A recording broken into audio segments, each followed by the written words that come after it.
As the US is raising the number of troops in Afghanistan, Thursday will mark 30 years since the launch of the USSR's campaign in the country. So how valuable is Russia's experience for the ongoing conflict? Well, let's cross to RT Studio in Washington, D.C. for more on this, where Lauren Lister is on the case for us. Lauren.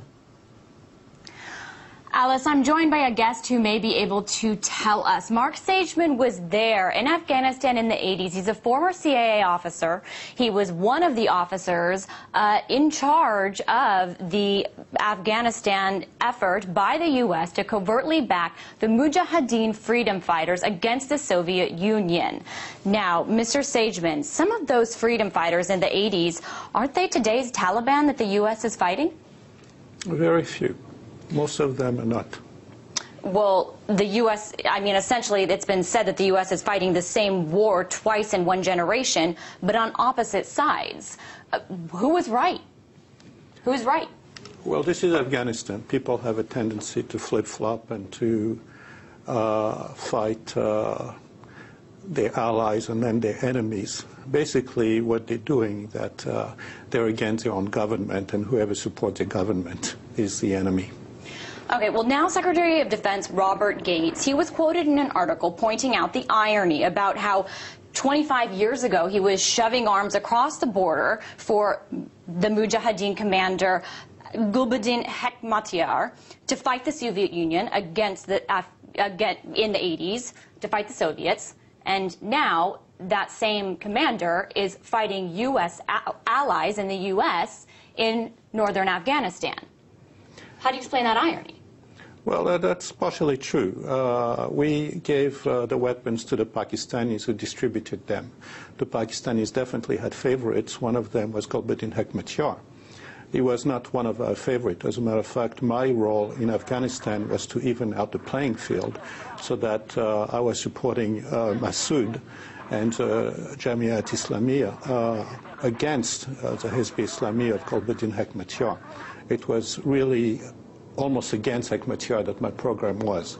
So it's not unusual, let's say, given the various contingencies of the Afghan situation, to see people flip-flop and to support one side and then another and then back to the first side. It's not so much our policy, it's really Afghanistan itself.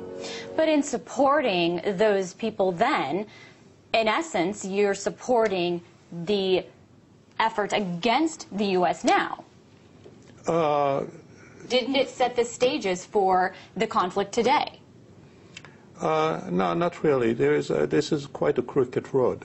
The reason we're in Afghanistan was because Al Qaeda took refuge in Afghanistan. Had they stayed in the Sudan, we'd be speaking about the Sudan right now and not Afghanistan.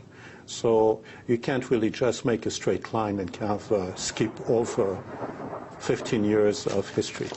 But if the U.S. had not backed those freedom fighters then, maybe the Taliban wouldn't be as powerful now, or the people fighting against the U.S. effort wouldn't have as much power now. No, the Taliban was really a Pakistani creation, and the Taliban was against Hekmatyar. The Taliban was against a lot of our former allies who fought the Soviet Union. Many of them, we still relied on them to overthrow the Taliban in 2001. So again, I would caution you from skipping a large part of history. But when you look over 30 years later, after all is said and done, did the U.S. do the wrong thing in Afghanistan 30 years ago?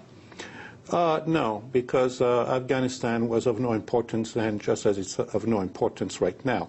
The important fighter at that time was the Soviet Union, and the Soviet Union basically died partially because of Afghanistan, and that makes a world much safer right now.